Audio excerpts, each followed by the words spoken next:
Okay, so what is the Islamic State, which we also call ISIS or Isil or Daesh, and why can't we even agree on a name for them? At times they actually seem like a joke, like the guy who was arrested after going to Syria with an Islam for Dummies book, or there's those teenage girls who tweet, "Hey, come to Syria," and post a lot of pictures of Nutella and kittens. It kind of feels like that British dark comedy at times, Four Lions. It's very simple. You eat your SIM card. Can I cook mine?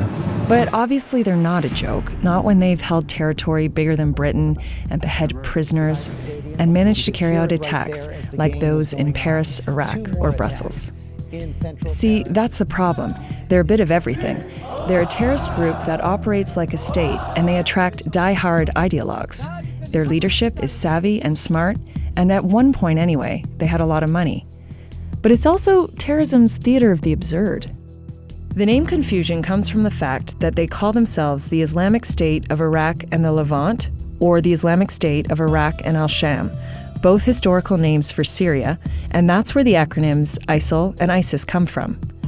Daesh is just the Arabic acronym and considered derogatory, which is why some Western leaders recently started using it. See his Daesh grow because of this. In 2014, they declared their so-called Islamic State, which no one but its members recognize as an actual state or as Islamic. So quickly, how did it begin?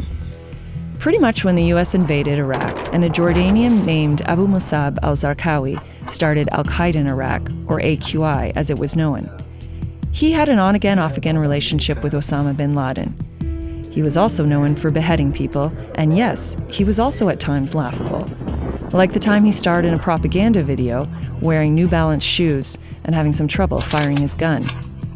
In 2005, Sunni tribes joined the US and Iraq to fight AQI, and a year later, Zarqawi was killed by a drone. 4 p.m. on 7 June, realized that Zarqawi was dead.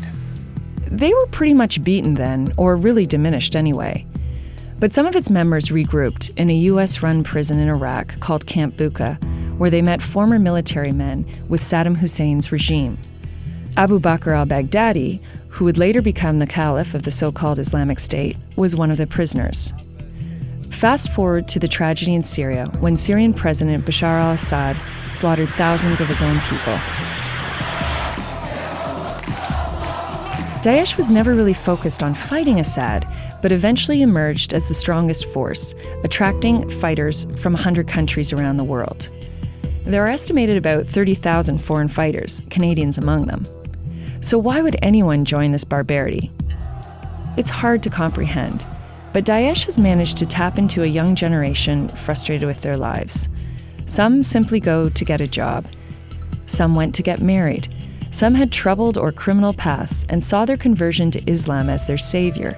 Others felt the sting of Islamophobia. Presidential frontrunner Donald Trump is facing heavy criticism after calling for a, quote, total and complete ban on Muslims entering the United States. A sense of belonging, righteousness, sex, and violence, all with some sort of promised higher religious justification. Look at Daesh propaganda. It's actually just like a video game, a virtual Call of Duty that has become a dark reality.